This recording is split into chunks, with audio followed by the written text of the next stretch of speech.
The film begins in a snowy field where horses are gathering. An unseen, growling creature approaches them and they all flee.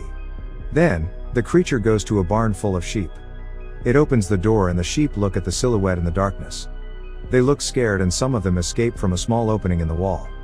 One of the sheep limply staggers to the middle of the barn and collapses as the radio announces the start of the Christmas Eve prayer.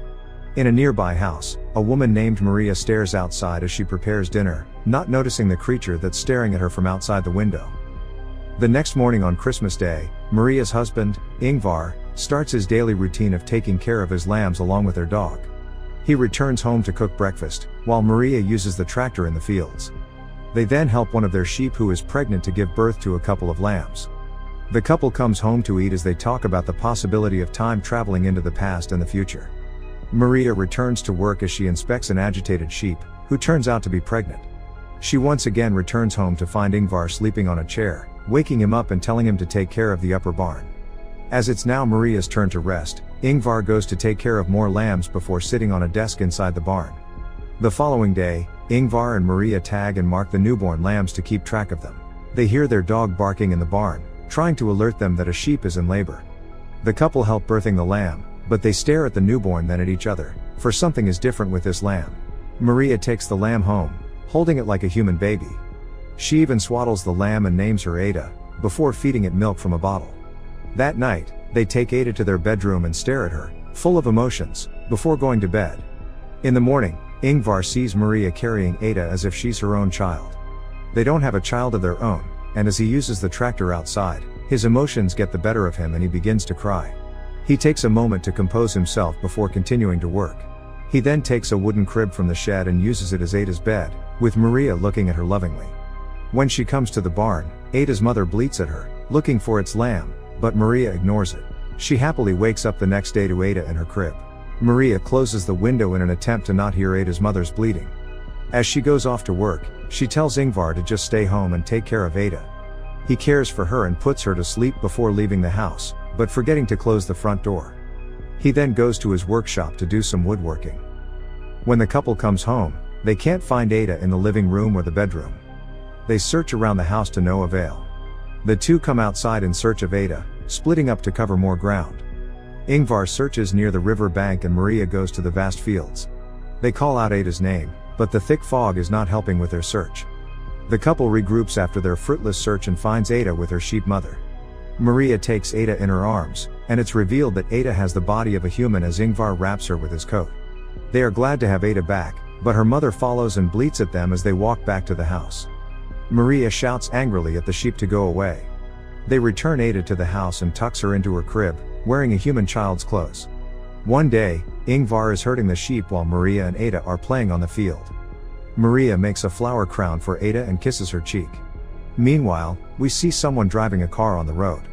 It stops moving in the middle of nowhere and the passengers drop off a man from their trunk, then leaves him there alone, walking down the street and through the fields. At home, Maria and Ingvar read books on their bed beside Ada before they go to sleep. While sleeping, Maria has a dream about many sheep with mysterious glowing eyes. She wakes up and immediately hears the bleating of Ada's mother outside their bedroom window. Maria gets up, puts on a jacket and watches the sheep from another window before taking a rifle from the shed. She shoots Ada's mother and drags its body further across the field before burying it in a shallow grave. It turns out that the man who got dropped off earlier is hiding on the side of the shed, having seen the whole thing. The man is sleeping on a sofa in a barn when he gets woken up by the sound of the tractor. His name is Pieter, and he goes outside the barn to greet Ingvar and the dog. Maria greets Pieter in the kitchen, and they're preparing to eat when Ada comes into the kitchen. Pieter stares at the half-child half-lamb as Maria encourages her to join them for breakfast. The couple introduces Ada to Pieter, but he only continues to eat in silence. This goes on until later that day when Pieter takes a glimpse at Maria bathing with Ada. He asks his brother who's painting the house about what is happening, and Ingvar only answers the question with happiness. As Pieter prepares to retire for the night, Maria takes Ada to say goodnight to Pieter, which he doubtfully replies. Again, Pieter wants to ask what Ada is, but Ingvar refuses to talk about it further, and invites Pieter to stay with them only if he can let Ingvar and Maria live their life in peace. Before sleeping, Maria wonders what Pieter is doing at their farm, and the couple assume that he's running and hiding from the people he owes money to. Maria seems uncomfortable with Pieter staying for too long. The following morning, Maria, Ingvar, and Pieter are sowing the fields and planting potatoes while Ada is looking at her reflection on a puddle. She then approaches the dog, who seems to be scared of her, and runs to Ingvar once he calls out for Ada. As Maria prepares some coffee, Pieter caresses her cheek and says that she must have opened the bathroom door so that he can see her bathe. She says he's acting childish, but he replies that it's the couple being childish for acting like Ada is their normal child. Sometime later, Ingvar asks Pieter to help them clear out the stuff in the shed. There, Pieter finds an old drum kit, presumably his when he was younger. He starts to play it, and Ada comes into the shed to watch him play. They then go outside the shed when he gives Ada some grass, which she actually wants to eat, and calling her a little lamb. Ingvar witnesses this as walks over to take Ada into his arms, mad at Pieter's behavior. Pieter says that no matter what, Ada is an animal and not human. However, Ingvar brushes it off and leaves. One morning, Pieter decides to take action. He sneaks into the couple's bedroom and takes Ada to the shed, where he gets the rifle that killed Ada's mother. He then takes her to the fields, presumably to kill her. It turns out this was all just a nightmare as Maria wakes up. She is pleasantly surprised when she sees Pieter and Ada sleeping together on the couch. One day, Maria visits and prays for the grave of her real daughter, also named Ada. Ingvar and Ada follow suit, and once they're home, Ingvar reads Ada a story that reminds him of when he and Maria went out searching for the dead Ada. Meanwhile, the couple seems happy to see Pieter and Ada growing closer together as they take the tractor to go fishing at a nearby lake. This provides some alone time for the couple to rekindle their intimacy. On the way back home, the tractor breaks down, so Pieter and Ada have to walk the rest of the way while carrying their catch. The couple, who are playing cards on the dining table, greets them as they return. The family then gathers in front of the TV to watch a tense game of sports as the adults drink. Maria thinks that sports won't work for the night, so she switches the TV to play a VHS tape of a music video made by Pieter when he was a musician. This turns the mood upside down as Ada and Maria dance to the music while Pieter goofily tries to imitate himself in the video. He then joins Maria and Ada to dance before Ada stops dancing and walks away, leaving Ingvar to join Maria and Pieter in dancing. She goes outside and sees the dog, running towards it. She joins the dog in growling and staring at something nearby, before the dog chases the thing and whimpers as Ada runs away and enters the shed. She sees a mirror there and ponders at her reflection. In the house, the three adults are having fun and playing catch, Ingvar clearly drunk from all the drinks. Pieter helps him stagger towards his bed before Ada shows up on the doorway. Ingvar invites her to sleep together with him, and she obliges, silently staring at a painting of a herd of sheep hanging on the wall. In the kitchen, Pieter talks with Maria, who's cleaning up, and starts to make advancements towards her again, even trying to hug her from behind. She still refuses him, telling him to stop trying. Pieter then asks her if Ada knows that she has killed her mother, which causes Maria to stop in silence before whispering for Pieter to come with her. It seems like she's willing to give Pieter what he wants, kissing him before she reveals her trick to shove him into a storage room and locking him from the outside.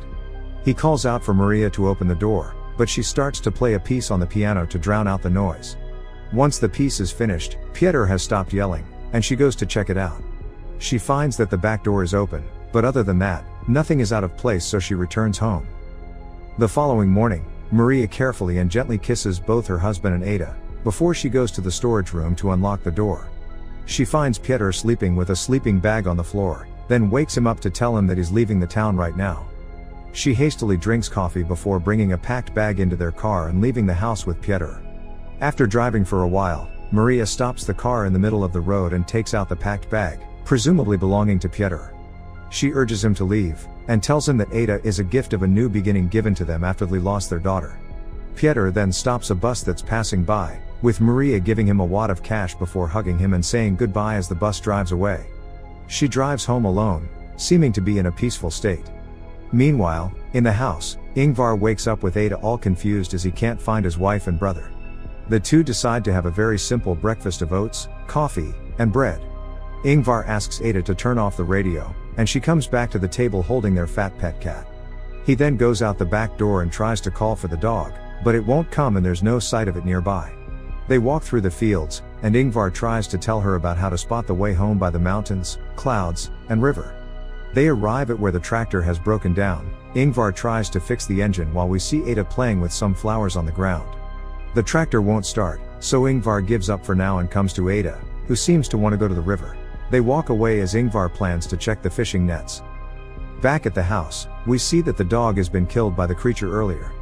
Maria comes up to the driveway with her car and goes inside the house, only to find nobody there. She goes out again, wondering where her husband and child is when she hears a loud gunshot from somewhere in the fields. She immediately runs towards the sound, which turns out to be Ingvar, who has been shot by the mysterious creature in the neck. The creature is actually a half-man half-ram creature, who is the biological father of Ada. It had taken the family's rifle from the shed and then shoots Ingvar again until he falls on the ground. Ada hugs Ingvar, who is laying all bloody and injured on the ground when the ram man approaches her, drops the gun and takes her hand. He takes Ada away and walks together towards the mountains. Maria has been walking a long way calling at Ingvar and Ada. When she finally sees Ingvar lying on the ground, she runs to him and hugs her husband, who is dying, in her arms, repeatedly asking what happened.